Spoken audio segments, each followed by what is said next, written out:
자, 그럼 우리 이제 13페이지 식품위생행정제도 여기 보도록 할게요. 자, 이 식품행정제도 중에 제일 먼저 나온 게 식품이력 추적관리제도인데요. 요거는 식품위생법에 근거해서 운영되고 있는 제도예요. 자, 그래서 우리 그 이력 추적 관리 제도가 뭐냐, 식품 이력 추적 관리가 뭐냐, 거기 설명이 나와 있죠. 식품위생법 제2조에 보면 이렇게 설명이 되어 있어요. 식품을 제조, 가공 단계에서부터요, 마지막 판매하는 단계까지 이 단계별로요, 정보를 기록, 관리하는 겁니다. 그래서 우리 왜 예전 이제 처음 시작한 게 육류 종류들부터 시작을 했죠. 그래서 바코드를 찍게 되면은 이게 어느 농가에서 생산이 돼서 어떤 유통 경로를 거쳐서 여기 마트에 와 있는지가 기록이 되어 있고 그걸 확인할 수가 있어요. 자, 그래서 이 단계별로 정보를 기록, 관리하는데 그럼 이거 왜 하느냐? 식품의 안전성 등의 문제가 발생할 경우에요. 그 식품이 어디서 문제가 발생을 했는지를요, 추적을 해서 원인을 규명하려고요. 원인을 규명하고 필요한 조치를 할 수 있도록 하기 위한 제도가 바로 식품 이력 추적 관리 제도다라고 여러분들이 확인해 두시면 되죠.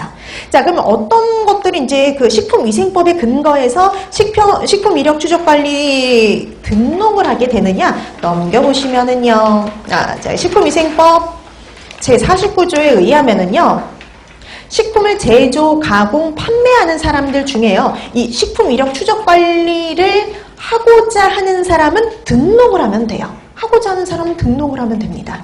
식품의약품안전처장에게 등록을 하면 돼요. 하고 싶은 사람은요. 근데 반드시 해야 되는 사람이 있어요. 영유아식을 제조, 가공하는 업자들.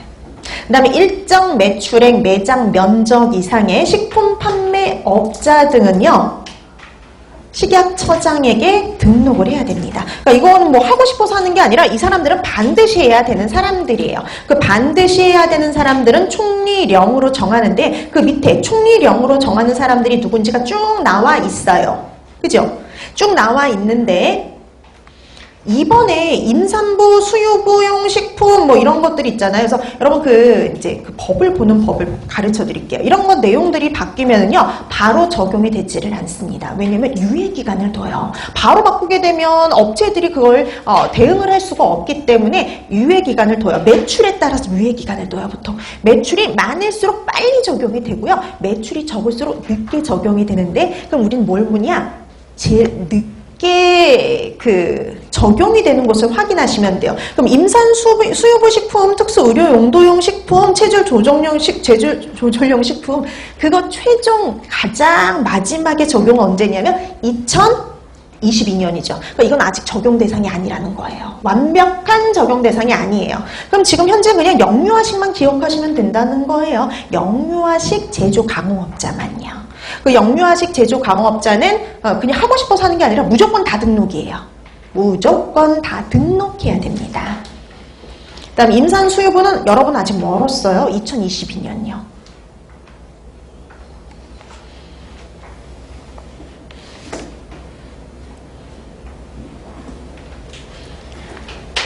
자, 이렇게 해서 일본 이제 하고 싶은 사람은, 하려는 사람은 등록 기준을 갖춰서 식약처장에게 등록하면 되는데, 영유아식을 제조 가공하는 업자는 반드시 해야 됩니다.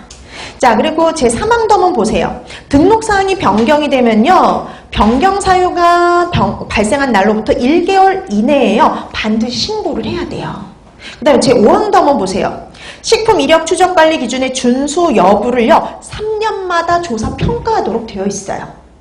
근데 아까 영유아식 제조 가공업자 같은 경우 있잖아요. 그 경우에는 2년마다 조사 평가하도록 되어 있습니다. 네, 여러분들이 법을 좀 더 이해하기 쉽게 제가 조금 변형을 시켜서 가르쳐 드리는 거예요. 그 내용이 전달이 잘 되도록. 일반적인 경우 3년마다 조사 평가하는데 아까 영유아식 같은 경우 있었잖아요. 그냥 반드시 무조건 다 등록해야 되는 그런 영유아식 제조 가공업자 같은 경우에는 2년마다 조사 평가하도록 되어 있어요. 자, 그 다음에 이제 나머지 사항들은 나중에 수업 끝나고 한번 읽어보시면 되는 거고요. 그 다음에 디귿을 보면 식품 이력 추적 관리 정보를 기록, 보관하는 게 있죠. 보통 이거는 어느 정도까지 보관하느냐? 2년 정도 보관해야 돼요. 근데 그 2년이 뭘 기준으로 한 2년이냐면요. 해당 제품의 유통기한 등이 경과한 날로부터 2년 이상을 보관하도록 하고 있어요. 그러니까 이게 이제 뭐 이 제품이 팔렸다 그게 그냥 바로 삭제가 되는 게 아니라 그 기록은 유통기한을 기준으로 해서 유통기한이 경과된 날로부터 2년 정도, 2년 이상을 보관하도록 하고 있다. 이렇게 보시면 되죠. 자, 그래서 이렇게 식품 이력 추적 관리 제도를 우리가 실시하고 있고요. 그다음에 두 번째 실시하는 제도가 뭐냐면 자가품질 검사 관리 제도입니다. 자, 그럼 자가품질 검사 관리는 말 그대로 생각하시면 되죠. 스스로 품질 관리를 하는 거예요. 그래서 우리가 이 제조 기준, 뭐 이런 기준 규격에 성분 규격이 합당한지를 스스로 검사하는 거죠.